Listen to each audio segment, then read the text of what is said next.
Hello everybody, how are you doing? I'm doing another demonstrative video using the word. I'm in Psalm 17. My illustration will be of verse 13 to 14, but I'm going to kind of introduce the chapter that I'm reading to you about, okay? So Psalm 17, it says, "Hear a just cause, O Adonai. Attend to my cry. Give ear to my prayer that is not from deceitful lips. Let my vindication come from your presence. Let your eyes look on the things that are upright." Okay, you have tested my heart. You have visited me in the night. You have tried me and found nothing. I have purposed that my mouth shall not transgress concerning the works of men. By the word of your lips I have kept myself from the paths of the destroyer. So basically he's trying to say, let me see. I'm trying to be a good person as much as possible. You checked me out. You figured out I'm trying to do my best. I'm trying to not say the wrong thing. Okay? Concerning the works of men, by the word of your lips, I've kept myself from the path of the destroyer. So even when I observe people around me and I see them doing the wrong thing, sometimes I keep my mouth shut just so I don't say the wrong thing. So let's see. Uphold my steps in your path, that my footsteps may not slip. So you see me walking the right way, Creator. Help me to continue on that path. Verse 6, I have called upon you, for you will hear me, O Adonai, or Erva. Incline your ear to me and hear my speech. Show your marvelous love and kindness by your right hand. O you who save those who trust in you from those who rise up against them. So now we're talking about enemies rising up against righteous people. It says, keep me as the apple of your eye. So it's kind of like I love to be the teacher's pet. Like I want to do the right thing and I want you to love me while I'm doing it. Okay? Hide me under the shadow of your wings. Because if you hide me under your shadow, I'll feel safe from the wicked who oppressed me. Okay? So mind you, there's a righteous person, he's being oppressed. He said from his deadly enemies who surround him. Okay? So, it's kind of sad that if you're trying to do the right thing, you need your parent, you need your creator to protect you. Really, when you're doing the right thing, that should be a blessing in and of itself, because when you do the right thing, really the enemy shouldn't have a reason to touch you in the first place, okay? So anyway, so now it's talking about the enemies in verse 10. I'm not sure if I need to read verse 10, but it does say with their mouths they speak proudly. So the enemies that surrounded him. So it's almost as if they're saying, you know what, you're doing the right thing and we see that. We know we have no right to touch you, but yet we're going to mess with you anyway. So he's saying with their mouths they speak proudly. They have no reason to bother him, yet they're trying to anyway. Okay, so let me see. So verse 13, it says, so when you have nobody else to defend you, what do you do when you're amidst the righteous, okay? When the rules of the earth say you can't touch them, you can't say anything to them, you can't even acknowledge the wrong that they're doing, what do? Where's the power of the righteous ones, okay? The power lies in the power of our tongue. What do we say, okay? When you don't know what to do, when you're being persecuted unjustly, who do you cry out to? Who do you raise up your voice to, okay? So here's my picture, okay? So I'm sorry, but I started to draw for the Adonai. I didn't want to. Sometimes I think the Adonai is one person. Sometimes I think it's another person. So I kind of made the picture of the Adonai kind of like it could be a woman, it could be a man. Okay, so I'm not trying to say it's an androgynous person, but like I put on, it's a dress, it's pants.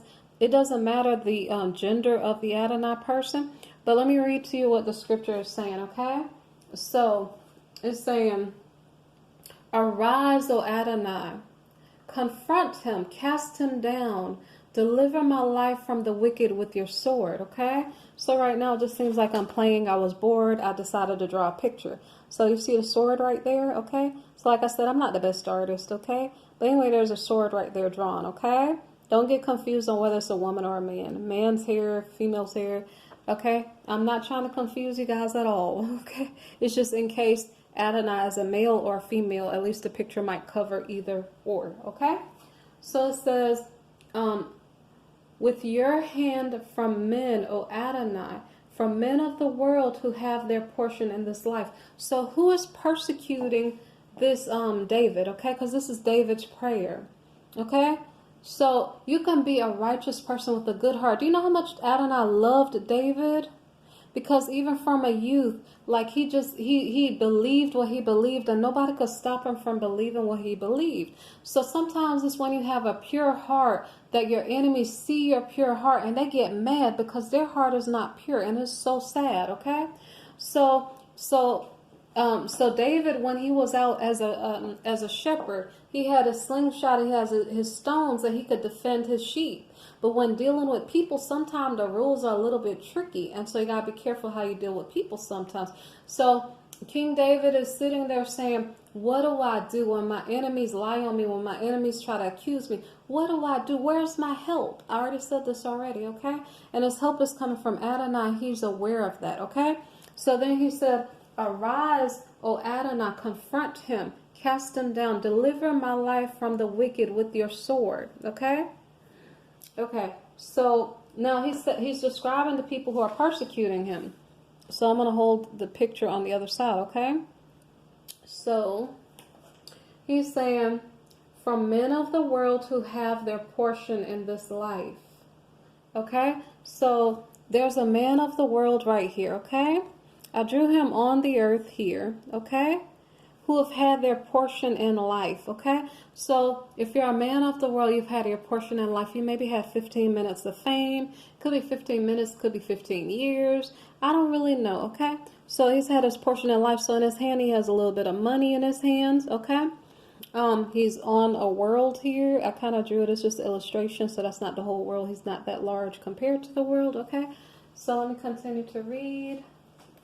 Okay, let's see. And whose belly you fill with your hidden treasure.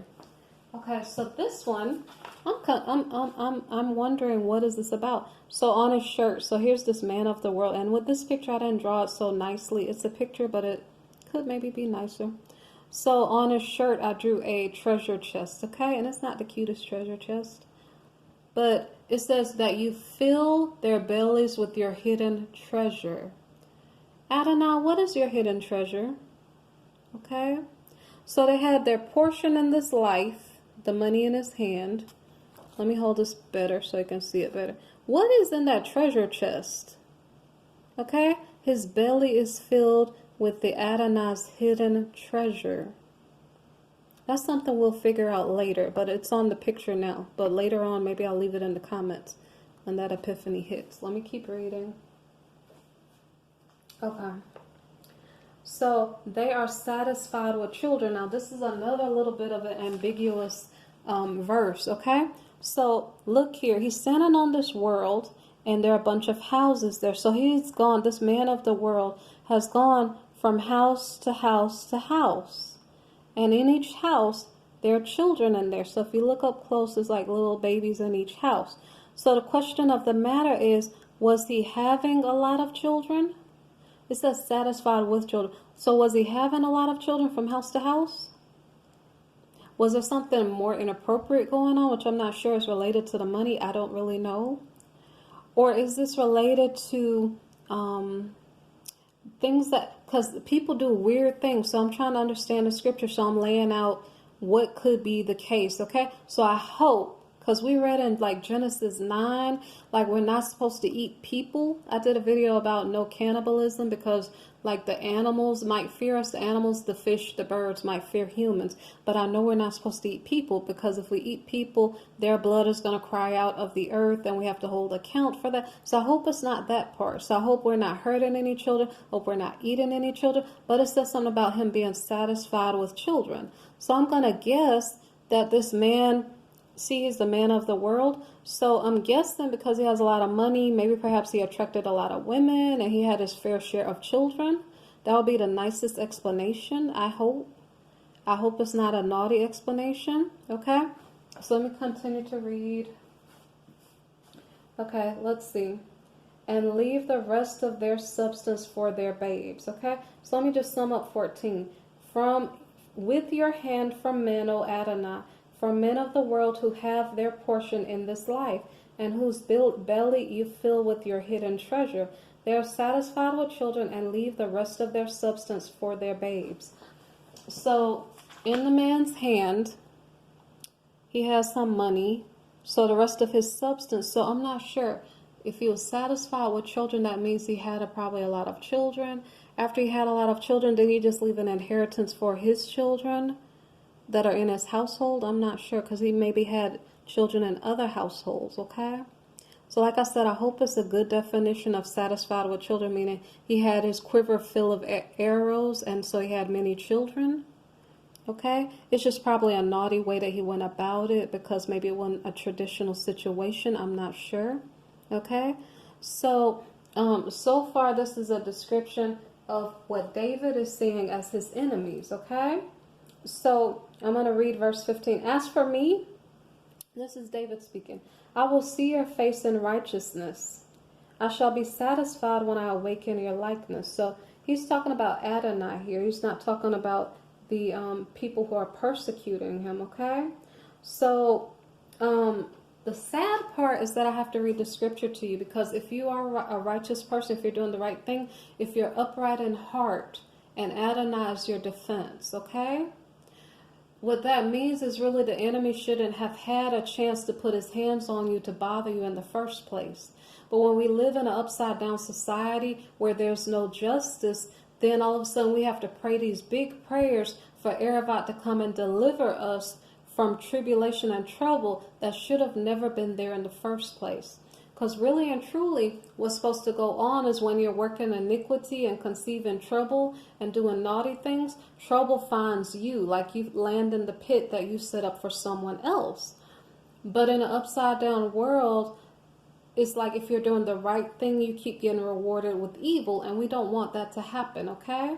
So this picture here, this illustrative picture is something that I have, let me see. For some reason, I decided to draw a picture of it. Some of the other illustrations that I've done is because I just wanted to see it. With this one, I don't know why I drew a picture. I think it has something to do with figuring out some things here, okay? I think the part about the children, probably I wanted to figure out. So when I'm drawing a picture, it's for my understanding, okay?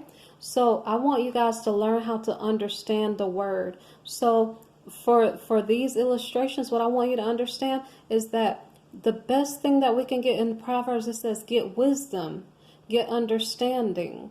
So right now I'm showing you what I'm drawing. I'm telling you what I'm thinking, and we can both try to figure out what is going on in this scripture, good or bad. Let's try to figure out, let's understand. That's why you can use comments. Like if you think one verse means something, you can leave it in the comments as long as it's content relevant, okay?